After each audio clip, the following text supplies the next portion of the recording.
Bagamat hindi nakapasok ang lahat ng senador na kaalyado ng mga Duterte sa senatorial race ay tila pabor pa rin sa kampo ng kasalukuyang Vice President ngayon na si Sara Duterte ang lima nitong solidong kaalyado na papasok sa Senado lalo na't kakaharapin nito ang nakambang na impeachment trial na lilitisin ng Senado kaya't napakahalagang papel ang gagampanan ng limang senador na solidong kaalyado ng pangalawang Pangulo na si Vice President Sara Duterte. Dahil nga dito ay marami sa ating mga kababayan na nagsasabi na kung nagbabalak pa silang ituloy at impeachment trial laban kay Vice President Sara Duterte ay huwag na lamang nila itong ituloy kasi nag-aaksaya lamang sila ng kanilang pera, pagod at panahon kasi hindi naman sila magtatagumpay kasi mas marami na ang mga senador ngayon na mabubuti at may tunay at totoong pagmamahal sa ating mahal na bayan na nakapasok sa Senado. Dagdag pa na marami sa ating mga kababayan ay kung inaakala nila na basta-basta at ganun-ganun na nila mapapabagsak ang Agila ng Davao ay doon sila nagkakamali. Kasi iniisip pa lang nila ang kanilang hakbang na gagawin ay naisip na ganito ni Vice President Sara Duterte. Payo pa na marami sa ating mga kababayan ay huwag nilang maliitin ang isang Bisayang may tunay at totoong pagmamahal sa ating mahal na bayan kung ayaw nilang pulutin sila sa kangkungan. Matapos nga lumabas ang balitang ito ay umani agad ang samot-sari comment at reaksyon mula sa marami sa ating mga kababayan at marami nga sa kanila ngayon ang hindi napigilan kanilang sarili na maglabas ng kanilang hineng at komento sa mundo ng social media. And the netizens posted, "Keep on praying to Vice President Sara na safe sa kanyang impeachments at tandaan natin ang pumayag sa kanyang impeachment para di natin iboboto sa 2028. I keep praying for you, Vice President Sara Duterte. Sana malampasan natin ang mga trials na ito. Madaming nagmamahal sa mga Duterte. Hindi nila makakaya kung kami na ang mag-people power. Sa mga senador na nanalo para awan nyo na po, ayusin nyo na po ang bansa natin. Tampulan na po tayo ng kahihiyan sa iba't ibang bansa. Nakakahiya na tayo. Baguhin nyo, alisin na ninyo ang mga galit sa posisyon. Palitan nyo na po ang inyong masahan taong bayan. Magpasa na po kayo ng mga batas na makakatulong sa aming mga mahihirap. Hirap na po kami. Lord, please listen to all of our prayers. Please maging President o maging President Sara Duterte at lahat umupo sa government, mga Team Duterte, para maging maayos sa ginawaan, maayos sa Pilipino at maging komportable pagtira namin sa bansa nating Pilipinas. Amen. Maawa naman kayo sa aming taong bayan. Tama na, limasin nyo nang nasa Malacanang. Grabe ang hirap ng dinanas namin ngayon. Ano pang silbi ng pagpili namin sa inyo sa Senado? Gumalaw na kayo. Alam naman natin anong pinaggagawa ni Bongbong Marcos. Anong kahinat na ng bansa kapag ganito ang namumuno at mamamayan. Wala nang katapusang gulo. Puro galit, paghihiganti, puot sa puso. Walang matuwid na isipan. Walang nakakaisip ng kapayapaan. End quote. Sus Mario Josep, kakatapos pa nga lang ng eleksyon, di ba? Pero itong si Tambaluslos, di ba? Ito na agad yung iniisip, pamumuliti ka. Talagang, no, ina-assure niya talaga na ma-impeach si VP Inday. Grabe talaga tong buhaya na to, no? Basahin natin mga lords. Former Senator De Lima and Attorney Jokno are two of the most respected legal minds in the country. Their potential inclusion in the prosecution panel would add credibility, balance, and depth to this constitutionally mandated process, sabi ni Martin Romualdez. Alam niyo mga lords, tingnan niyo nga yung boto niya sa tinakbuhan niya doon sa Tacloban. My God, parang hindi nga umabot ng 100,000 ang nakuha niyang boto. Tapos wala pa siyang kalaban kasi nga, di ba, pinadisqualify nila. Di ba, ang kapal ng mukha. Akala mo talaga ito, kung umasta itong baboy na to, akala mo talaga siya yung ano, no? Parang talagang akala mo siya yung binoto ng maraming tao. Ang kapal, no? Sobrang kapal ng mukha mo, Tambaluslos. Rumespeto ka naman sa bumoto kay VP Inday Sara. Kapal mukha. Grabe, hindi talaga sila titigil. Buisit tong si Jokno. Since hindi ka nananalo sa pagiging senador, buisit ha. Andito na naman siya sa kamara, sa house. Grabe, ayaw talaga nilang tigilan ng mga Duterte, no? Kahit nakailang talo na sila, talagang gagawa sila ng paraan. Sisingit at sisingit sila para makaganti. Jokno open to joining prosecution in Duterte impeachment trial. Akbayan first nominee and veteran human rights lawyer Chel Diokno says he is open to joining the prosecution team if asked in the impeachment trial of Vice President Sara Duterte. This is really going to be a good opportunity as well to educate people about justice and about law. Puisit talaga no? Andito na naman sila. Nagkakalat na naman sila sa house. Ayaw talaga nilang tumigil no? Talagang nagigil talaga sila sa mga Duterte.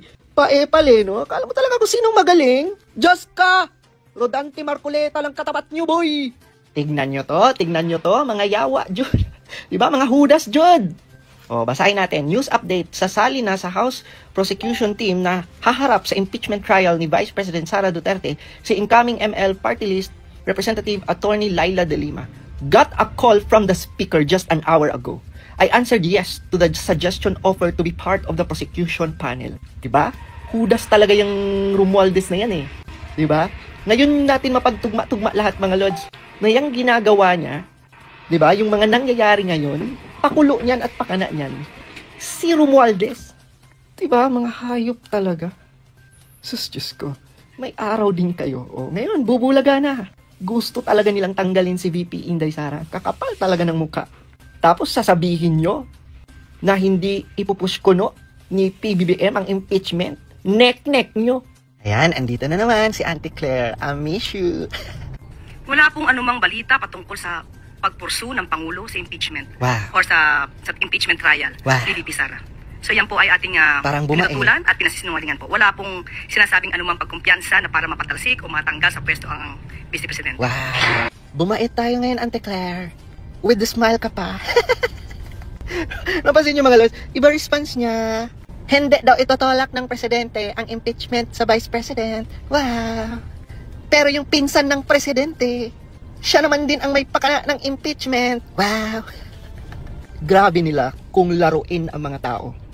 Kunwari ang presidente walang alam sa impeachment. Kunwari ang presidente ayaw i-push ang impeachment. Pero yung mga galamay niya pala sa ilalim, kung ano-ano na ang pinagagagawa, ang galing. Mga lords, mukhang hindi sila magtatagumpay sa impeachment kay VP Inday. Kasi kung titignan natin sa mga senador, idagdag nyo na yung mga bagong nanalong senador, marami ang sumusuporta kay VP Inday. At ang prosecutor team ng House of Representatives, yung iba ay hindi pa nanalo. Panoorin natin mga lods. Posibleng mabawasan ng 3 miyembro ang prosecution team ng Kamara sa impeachment trial kay Vice President Sara Duterte. Kasunod po ito ng pagkatalo ni Bicol Party List Representative Jill Pungalon sa pagkakongresista laban kay Tabaco City Mayor Crisel Lagman. Posibleng matalo si General Santos City Congressman Red Bacharon laban sa pambato ng PDP laban sa pagkakongresista na si Sherlyn Panyas. Malabo namang makakuha ng pwesto sa Kamarang One Rider Party List kung saan first nominee si Congressman Rog Gutierrez, pero bukas si Apine Party List first nominee Attorney Chel Diokno na maging bahagi ng prosecution team ng Kamara. Andyan na naman si Chel Diokno, makikigulo na naman diba? Pero malabo yung impeachment. Nabawasan ng prosecutor team ng House Tapos nadagdagan pa ang supporters ni VP Inday sa Senado. Grabe. Si incoming Congresswoman Laila De Lima, inoferan daw ni Speaker Martin Romualdez na magiging House Prosecutor sa impeachment trial ni VP Sara. Wow, ang galing. Ito, post ng News 5, basahin ko Citizens Liberal First Nominee Laila De Lima confirmed that House Speaker Martin Romualdez offered her the role of House Prosecutor in Vice President impeachment trial. De Lima accepted it. Sabi ni De Lima, I would always be willing, whatever role is suitable for me, I will play it honestly. Okay? So ito, meron siyang video, pakinggan natin. Anuman role ang pwede sa akin na sa tingin ko kaya ko at magagampanan ko ng katapatan, ng buong katapatan, I will do it. Wow. I would always be willing. As I said, kung anuman role ang pwede sa akin na sa tingin ko kaya ko at magagampanan ko ng katapatan, ng buong katapatan, I will do it. I would always be willing. As I said, kung anuman role ang pwede sa akin na sa tingin ko kaya ko at magagampanan ko ng katapatan, ng buong katapatan, I will do it. Hey, I would always be willing. good luck po. Magbasa tayo. Uy, walang mga comments. Ito, maraming comments. Grabe, exciting ito ng labanan. Okay, so Perlas ng Silanganan, bumalik ka na sa bilibid. Ito, Sky Carl. We'll see if your shallow We will see if your shallow legal minds can take the hit of Attorney Sheila Season, Lucas Carpio, and Philip Porton. Yan, mga bigatin sa legal field. Rosilito Gales, yun lang ba ipinasok nyo sa Kongreso ang makapaghiganti? Dati sigaw nyo, never again, never again. Pero nakikipagtulungan kayo sa admin ni Marcos. Talagang wala kayong pakialam sa mga mamamayan kundi personal agenda nyo na lang. Okay? Maricho Sia.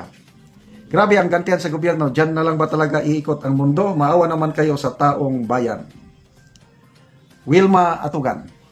Pahinga ka muna ma'am para sa katahimikan ng bayan. Kokong Meron. Maganda ito. Marcolita versus Dilima and Digan. Yan. Nandyan na sa loob ng Senado si Senator Marcolita. Josel Iscueta, no problem. Senator Marcolita, pasok. Blowbill, very funny ka talaga, Jonel. Wilma Atugan, huwag mo nang dagdagan ang gulo ng bayan. Jensan Channel TV, hindi mo nga nakaya ang DOJ dati, now pa kaya si VP Sara, makaya mo, hindi mo alam. Okay, so ito, magandang laban ito, kailang, kahit anong galing pa ng prosecutors. Granting na magagaling ang prosecutors. Ang importante yan, yung mga judges. Ibang-iba ang mga judges sa mga regular court.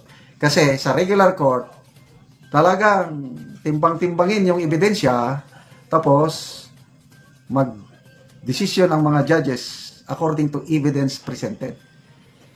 Sa impeachment, hindi. Yung mga senator judges, political decision yan. Yung pitong nanalong senador na in-endorse ng iglesia. Ano na yun? Sigurado na yun na boboto para sa acquittal ni VP Sara. Kahit anong galing pa ng mga prosecutor. Yan po ang realidad sa impeachment.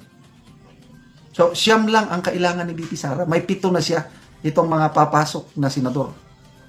Kaya magpasalamat tayo sa Iglesia ni Cristo. Salamat ang galing ng Iglesia ni Cristo. Yung 8 in-endorse nila para kay VP Sara yun. So, isa lang ang hindi lumusot. Bong Revilla lang. So, 7 na. Yung incumbent. Ang dami pa niyan. Ang dami. Robin Padilla, Subiri, magkapatid na Estrada, Alan Peter Cayetano, Mark Villar, ang dami pa niyan. Ano pang asahan nyo sa Ano pang asahan nyo sa impeachment? Sige lang.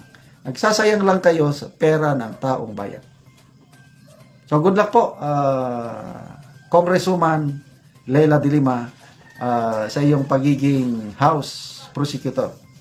Tignan natin kung... Anyway, magandang malala ko noon, yung impeachment ni former President Erap, talagang magagaling yung mga abogado ni Erap. Sino bang abogado niyo na matandaan ko? Si Solicitor Estelito Mendoza ba? Something like that. Magagaling yung mga abogado. Meron pa, mga retired Supreme Court Justices. Ang mga abogado ni President Erap noon. Ganon din kay kay late Supreme Court Chief Justice Corona. Magagaling yung mga abogado. Kailan? Yung mga senator judges nung Panoy Corona, gumalaw ang Presidente Pinoy. Nabigyan daw ng malaking halaga, kaya walang nangyari. So, dito, I don't know how true yung pahayag ng Palasyo kanina na wala daw plano si President Marcos na ipurso yung impeachment trial. Ngayon, nagsalita na si Dilima na inoferan siya ni Martin Romualdez, ibig sabihin, tuloy-tuloy. Kaya, yung pahayag ng Palasyo, lang yun, budol lang yun. Kaya tama si Tio Moreno sa kanyang post na, budol, huwag tayong maniwala dyan. Kasi iba ang kwan. Kaya basta si Auntie Claire ang nagsalita, huwag na tayong masyadong maniwala. Itutuloy nila yung impeachment trial. But don't worry, dahil sufficiente na yung number ng senador natin na tutulong kay VP